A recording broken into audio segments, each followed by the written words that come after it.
board, it's not going to go very far. But if he shows empathy, excitement about it, if he expresses a vision for that program, then I think the men will get behind it and the church will get behind it. And then thank everybody for coming to the meeting. And this last point here, ask them to pray whether the Lord would have your church to have a Master's Man group. That's very important. It's very important how you phrase that. Ask them to pray whether the Lord would have your church to have a Master's Man group. What would the answer to that question be? It would be yes. It would be yes. Because the Master wants us to be men of the Master. That's right. So yes, the Lord would want it. So if you phrase it right and they begin to pray that way, then the Holy Spirit can also direct in that and help to lead, to get interest, to get them started. So after you have the first meeting, you kind of wait a little bit, and then you begin to plan for a second meeting. Brother First, Ricky, can yes. I say something? Yes. I think that you said planning at a convenient time. At our church, we decided that we would have Master's Men the same night that the women have Ladies Auxiliary. Mm-hmm. So that's one trip. Right. And that's the same trip that the women are going to make. The men can come along and make that same trip. Good We plan. start at the same time, end at the same time. The ladies always have something, snack. Uh-huh. And so they fixed that to where we all go in and sit down and have that little bit of a snack together. That's good. And then we go and we separate from there and we have our meeting. But this is the one thing, this has helped me so much in my Christian walk, is there are things that men need help with. Men sometimes struggle with being men. Right. They struggle with being the spiritual leader of their own house. True. They struggle with how to lead their family and how to work in the church. And so those meetings, I think if we will just, and the ladies' meetings could also be the same. Mm-hmm. I think the ladies' auxiliary, more than just planning a dinner or planning for this or that, I think there ought to be times when that they have good biblical discussions. Yes. That would, because there's young ladies Yes. with young families, Mm-hmm. and we all need help in those areas. Right. And a lot of times husbands and wives won't sit down and talk about that stuff together. Right. But if you could get a group of men together and have a good discussion about the home and about the family and about the church, see, I think that's the place to have that. And one of the hard things is getting men to open up because they want to hold their feelings in. Women share theirs more with other women, but men want to hold it in. And that's another thing the Master's Man can help. When you draw closer, you're more apt to share with others. I agree for with prayer and for things of that nature, so it can be very helpful. One of the things that we've been doing since we've got started was we're working on revising and putting in place a new constitution and bylaw at the church. Mm-hmm. And so we, the last seminar that we had over in Logan that time, there was Earl taught a class on the constitution and bylaw. Mm-hmm. And so we took that model and we've been working with that. And we're just about to the point to where we're ready to present that to the church. Good. and set a new revision in of constitution and bylaw. And once that's done, I'd like to see us get started on some of these things. Good, good. Sounds good.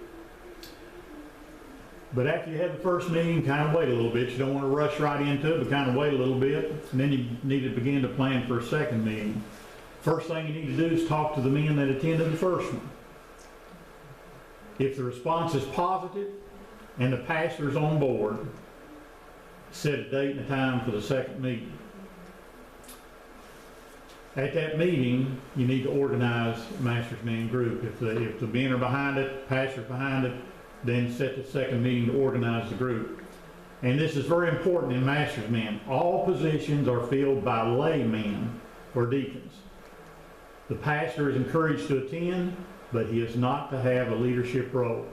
That's always been the thing with Master's Men because it's for the laymen of the church.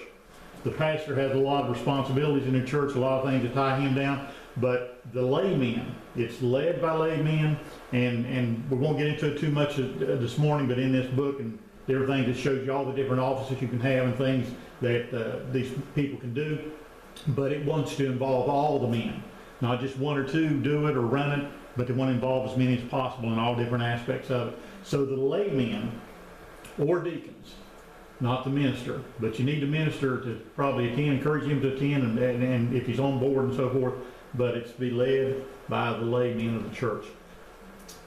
Then it's usually suggested that you need to plan a special event or project to introduce Master's Men to your church or community. And when most people in recent years think about Master's Men, they think about, well, they do projects. They go out and help this, and they go out and do that. And that's part of it, but that's not the big part of it. We've looked at probably the bigger part of it. But what we're saying here is to launch it, you need to probably plan some, after you organize, then launch some special project or something to introduce it. A project can be small, it can be big. A project can be short term, it can be long term. Let me just pause to talk about some of that. A small thing might be, and I'm going to share some of this, but a small project, and I'll probably bring that in a minute, might be just to have a men's breakfast or something like that, just a small thing. A big thing would be to do a remodeling project or something like that around the church. A short-term project, again, something that's just going to be one time or maybe a week. Long-term is something that's going to take months or years that you'll be involved in that. Then there's projects that involve money, and then it may not involve money. Now some of those involve money might be, and a lot of them do this, and a lot of the women's group do it, they take on a missionary. Like Brother Maitland, they'll take on him, and they'll in their Master's Men group, they'll try to raise money to help him. So that involves money. Then there's projects that don't take money, but it takes a lot of sweat equity of working around the church and doing that sort of thing. And then, but whatever the project is, it needs to be well planned and faithfully executed. Here's some projects that might look at. They're the small things. Like the first mentioned, the men's prayer and fellowship breakfast.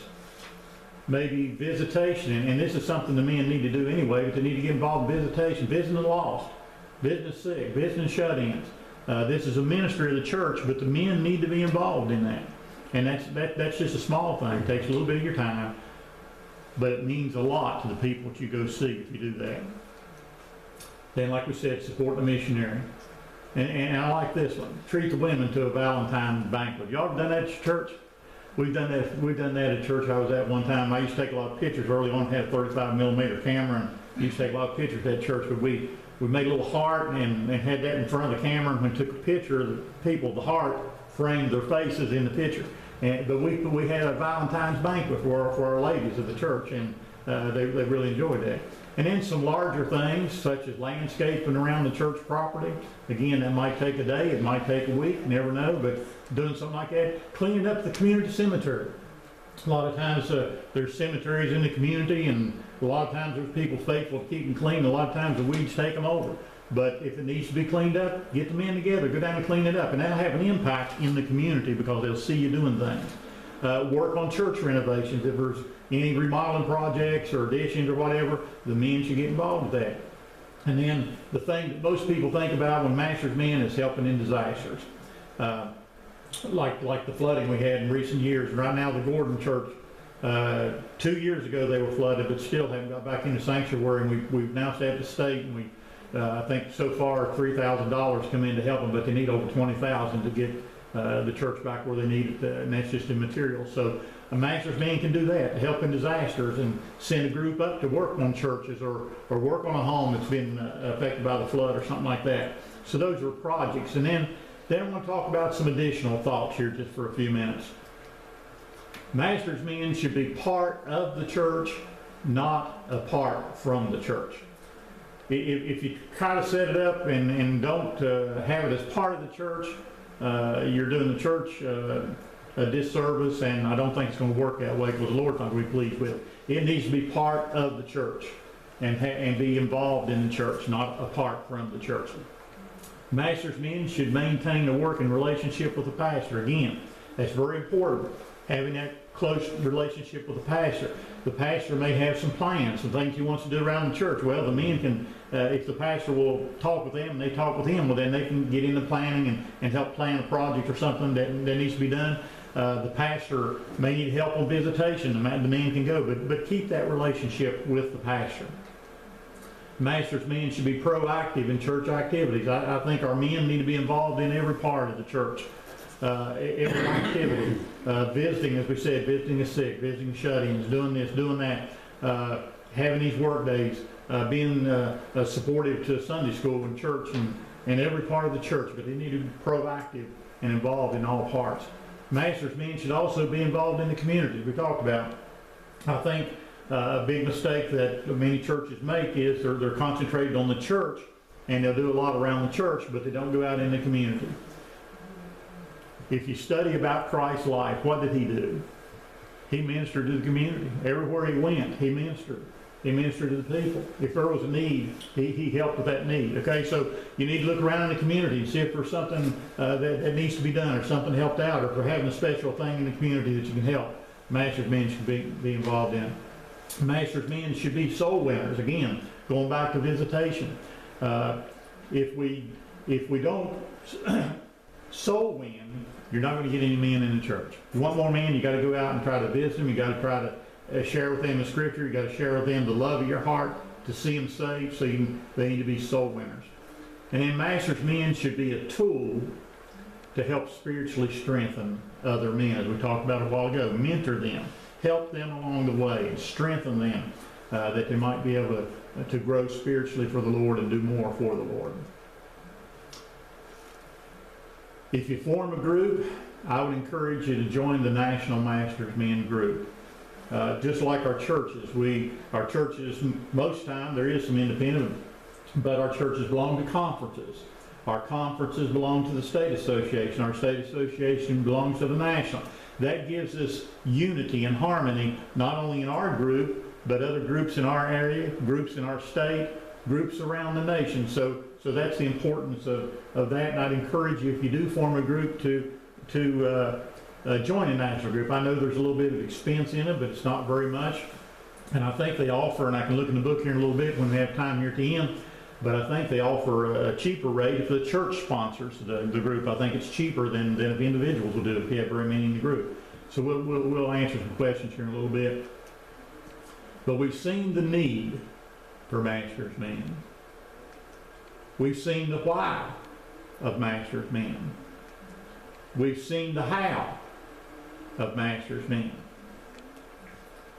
But what are the results of having a master's men group? We've hit on some of this, but, and these are things, I think some of these are points that are a lot of times overlooked when you think about master's men, but the result of master's men is that the men of the church will grow closer together. You know, you might come to church and you might say hi and you might handshake, but if you sit down in a room with other men and you begin to share prayer requests and you begin to work on projects and you begin to you develop a relationship with them, and you have that bond of closeness, and when the men of the church grow closer together, I think it's very important, and we'll come back to that in a moment. But then the men also grow spiritually, because in a master's men group, one of the things that should be done is you have a lesson. There's always a lesson. You don't just come and meet and talk about this and go home, but you have prayer, maybe song, sort of like a short devotion, if you will, and then you have a lesson. And they do offer courses and lessons that are designed to help our men to grow the way the Lord wanted to. And if they do those two things, the men of the church will grow to be servants of the Lord. They'll want to do more. They'll just be eager to do things around the church and do things for the Lord. And then, as a result of those three things, growing closer, growing spiritually, and having that desire to do more as a servant of the Lord, the men of the church will then begin to work together on projects in and around the church and in the community. I know I went through this thing kind of hurriedly. Don't know what time we've got. Somebody keep me on point here. What time is it? We got about 10 minutes. Okay, 10 minutes. 40 minutes still. Okay, done okay then. Any questions? If you've got any questions, anything I can answer a question about? Got any questions at all about master's men? I got two. Okay.